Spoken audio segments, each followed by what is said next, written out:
Rowdy gang ಕ್ರೌರ್ಯದ ಮತ್ತೊಂದು exclusive ಸುದ್ದಿಯನ್ನ ನಿಮ್ಮ republic Kannada expose ಮಾಡಿದೆ. ಅದೊಂದು ಎಡವಟ್ಟು ದರ್ಶನ್ ಪಟಾಲಂಗೆ ಕಂಟಕವಾಗಿದೆ.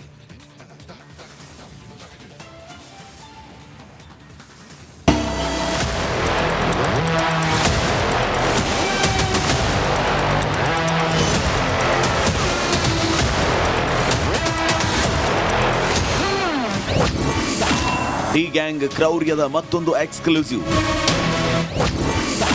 ರಿಪಬ್ಲಿಕ್ ಕನ್ನಡಕ್ಕೆ ರೇಣುಕ ಶವ ಸಾಗಾಟದ ದೃಶ್ಯ ಲಭ್ಯ. ಚಿತ್ರದುರ್ಗದ ರೇಣುಕಸ್ವಾಮಿ ಕೊಂದ ಪಾಪಿಗಳ ಚರಿತೆಗೆ ಬ್ರೇಕ್ ಬೀಳ್ತಾ ಇಲ್ಲ. ಒಂದೊಂದೇ ಎಡೆಯಂತೆ ಒಂದು ಘಟನೆ ಕಣ್ಣಿಗೆ ಕಟ್ಟಿದ ಹಾಗೆ ಹೊರ ಬರ್ತಾನೆ ಇದೆ. ಇದೀಗ ಅದೇ ರೀತಿ ರೌಡಿ ಗ್ಯಾಂಗ್ ಕ್ರೌರ್ಯದ ಮತ್ತೊಂದು ಎಕ್ಸ್ಕ್ಲೂಸಿವ್ ಸುದ್ದಿಯನ್ನ ನಿಮ್ಮ ರಿಪಬ್ಲಿಕ್ ಕನ್ನಡ ಎಕ್ಸ್ಪೋಸ್ ಮಾಡಿದೆ.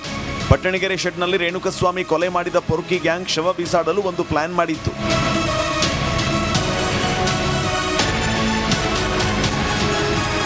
ರೌರವ ನರಕ ತೋರಿಸಿ ರೇಣುಕಸ್ವಾಮಿಯನ್ನ ಕೊಂದ ಪಾಪಿಗಳು ಸುಂಕದಕಟ್ಟೆ ಬಳಿಯ ರಾಜಕಾಲುವೆ ಎಸೆಯೋದಕ್ಕೆ ಪ್ಲಾನ್ ಮಾಡಿದ್ರಂತೆ.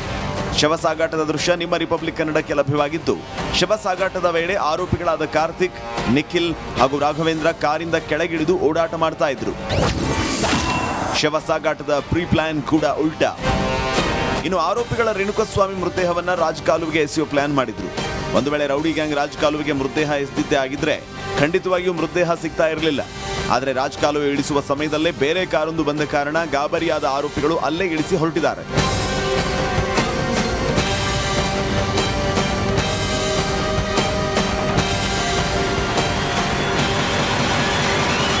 ಇದಿಷ್ಟೇ ಅಲ್ಲದೆ ಕಾರಲ್ಲಿ ಮೃತದೇಹ ಇದ್ದರಿಂದ ಗಾಬರಿಯಾಗಿದ್ದ ಸ್ಕಾರ್ಪಿಯೋ ಕಾರು ಚಾಲಕ ರವಿ ಬೇಗ ಕೆಲಸ ಮುಗಿಸಿ ಅಂತ ಕಾರ್ತಿಕ್, ನಿಖಿಲ್ ಹಾಗೂ ರಾಘವೇಂದ್ರಗೆ ಒತ್ತಾಯಿಸಿದಂತೆ. ರಾಜಕಾಲುವೆ ಪಕ್ಕದಲ್ಲೇ ಕಾರು ಇಳಿಸಿದ ಆರೋಪಿಗಳು ಸ್ಕಾರ್ಪಿಯೋ ಕಾರಿನ ಡೋರ್ ಕೂಡ ಹಾಕೊಳ್ಳದೆ ದೌಡಾಯಿಸಿದ್ರಂತೆ. ಕೆಲವರು ಸ್ವಲ್ಪ ದೂರ ನಡ್ಕೊಂಡು ಬಂದು ಆಟೋ ಹತ್ತಿ ಹೊರಟಿದ್ರಂತೆ. Dhruvaraj, crime bureau, republic Kannada. Captain Abhimanyu ಟೀಮ್ಗೆ ಎರಡನೇ ತಂಡದ ಆನೆಗಳು ಸಾಥ್ ನೀಡಿವೆ. ನೆನೆಯಷ್ಟೇ ಅರಮನೆ ಅಂಗಳಕ್ಕೆ ಬಂದ ಎರಡನೇ ತಂಡದ 5 ಆನೆಗಳಿಗೆ ಇಂದು ತೂಕ ಪರೀಕ್ಷೆಯನ್ನ ನಡೆಸಲಾಗಿದೆ. ಆ ಕುರಿತ ಒಂದು ವರದಿ ಹೇಳಿದೆ.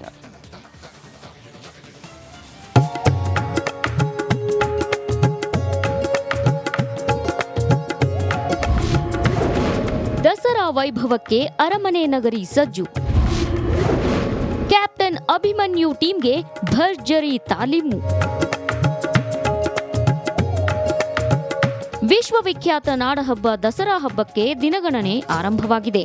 ದಸರಾಗೆ ಕಾಡು ಬಿಟ್ಟು ನಾಡಿಗೆ ಬಂದಿರೋ ಕ್ಯಾಪ್ಟನ್ ಅಭಿಮನ್ಯು ನೇತೃತ್ವದ ಟೀಮ್ ಭರ್ಜರಿ ತಾಲೀಮು ಮಾಡ್ತಿವೆ. ಎರಡನೇ ಹಂತದ ದಸರಾ ಗಜಪಡೆ ಅಭಿಮನ್ಯುಗೆ ಸಾಥ್ ನೀಡಿವೆ. ಎರಡನೇ ಹಂತದ ಗಜಪಡೆಯ ತೂಕ ಪರೀಕ್ಷೆ.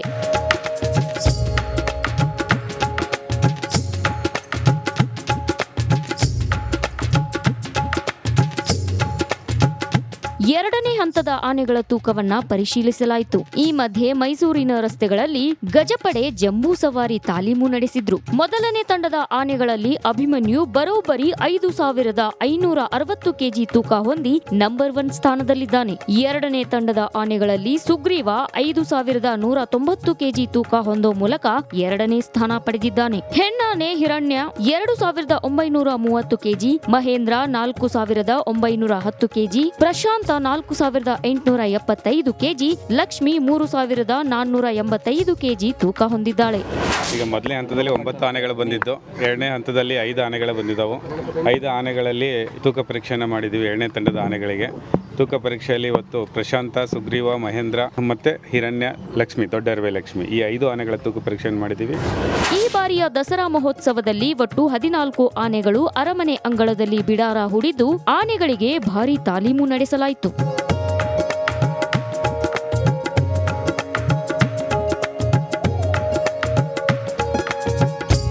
ಸಚಿನ್ ಜೊತೆ ವಿನೋದ್ ಪಡುವಾರಹಳ್ಳಿ, ರಿಪಬ್ಲಿಕ್ ಕನ್ನಡ, ಮೈಸೂರು.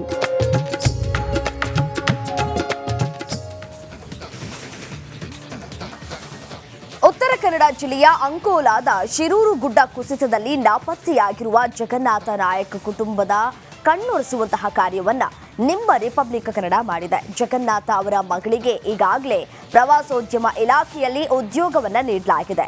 ಇದು ರಿಪಬ್ಲಿಕ್ ಕನ್ನಡದ big impact story.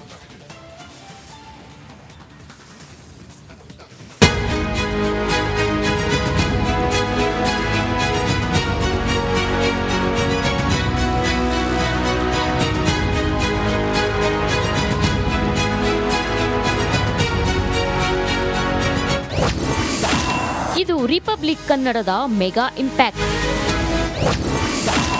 ನಾಪತ್ತೆಯಾದ Jagannath Nayak ಮಗಳಿಗೆ ಉದ್ಯೋಗ. ಅಂಕೋಲಾದ ಶಿರೂರಿನಲ್ಲಿ ಸಂಭವಿಸಿದ ಗುಡ್ಡ ಕುಸಿತ ಮರೆಯಲಾಗದ ದುರಂತ. ಜುಲೈ 16ರಂದು ಬೆಳಗ್ಗೆ ಇಲ್ಲಿ ಗುಡ್ಡ ಕುಸಿದು ಸಾಕಷ್ಟು ಅನಾಹುತ ಸೃಷ್ಟಿ ಮಾಡಿತ್ತು.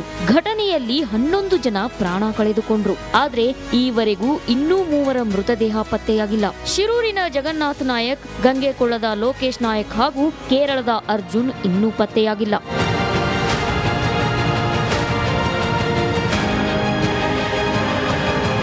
ಶಿರೂರು ದುರಂತ ಪ್ರಕರಣದಲ್ಲಿ ರಿಪಬ್ಲಿಕ್ ಕನ್ನಡ ನಿರಂತರವಾಗಿ ವರದಿ ಮಾಡಿತ್ತು. ಜಗನ್ನಾಥ್ ಕುಟುಂಬದ ಪರಿಸ್ಥಿತಿ ಬಗ್ಗೆ ಸರ್ಕಾರದ ಗಮನಕ್ಕೂ ತಂದಿತ್ತು. ಜಿಲ್ಲಾ ಉಸ್ತುವಾರಿ ಸಚಿವರಾದ ಮಂಕಾಳ ವೈದ್ಯ ಹಾಗೂ ಕಾರವಾರ ಶಾಸಕರಾದ ಸತೀಶ್ ಸೈಲ್ ಉದ್ಯೋಗ ನೀಡುವ ಭರವಸೆ ಕೂಡ ನೀಡಿದ್ರು. ಇದೀಗ ಕೊಟ್ಟ ಮಾತಿನಂತೆ ಜಗನ್ನಾಥ್ ಅವರ ಮಗಳು ಪಲ್ಲವಿ ನಾಯಕ್ ಅವರಿಗೆ ಪ್ರವಾಸೋದ್ಯಮ ಇಲಾಖೆಯಲ್ಲಿ ಉದ್ಯೋಗ ನೀಡಲಾಗಿದೆ.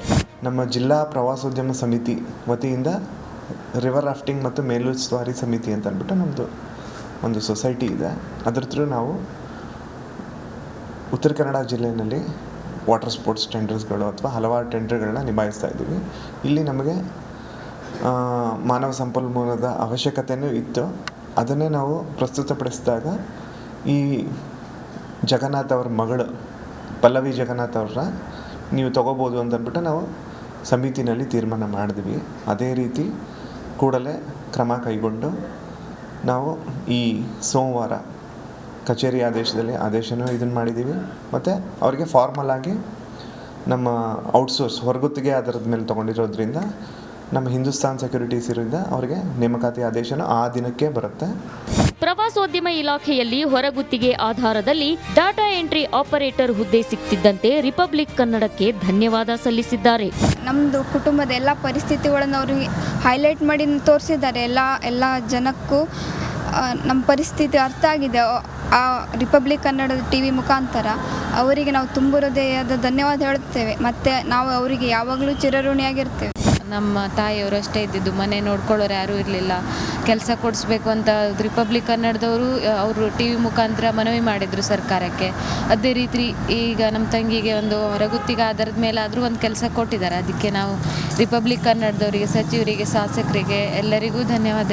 ಮತ್ತು ನಮ್ಮ ಅದು ಈಡೀಗ ಸ್ವಾಮೀಜಿಗಳು, ಪ್ರಣವಾನಂದ ಸ್ವಾಮೀಜಿಗಳು, ಅವರು ತುಂಬ ಪ್ರಯತ್ನ ಪಟ್ಟಿದ್ದಾರೆ, ಹೋರಾಟ ಮಾಡಿದ್ದಾರೆ. ಎಲ್ಲರಿಗೂ ಧನ್ಯವಾದ ಹೇಳ್ತೀವಿ ಸರ್. ಕಳೆದ 50 ದಿನಗಳಿಂದ ಮನೆಗೆ ಬಾರದ ಜಗನ್ನಾಥ್ ನಾಯಕ್ ಅವರ ಕುಟುಂಬ ಇನ್ನೂ ಕೂಡ ಕಣ್ಣೀರಿಡುತ್ತಾ ಕಾಲ ಕಳೆಯುತ್ತಿದೆ. ಅವರ ಮಗಳಿಗೆ ಉದ್ಯೋಗ ದೊರಕಿರುವುದು ಕುಟುಂಬದ ಸಂತಸಕ್ಕೆ ಕಾರಣವಾಗಿದೆ. ಶೇಷಗಿರಿ ಮುಂಡಳ್ಳಿ, ರಿಪಬ್ಲಿಕ್ ಕನ್ನಡ, ಕಾರವಾರ.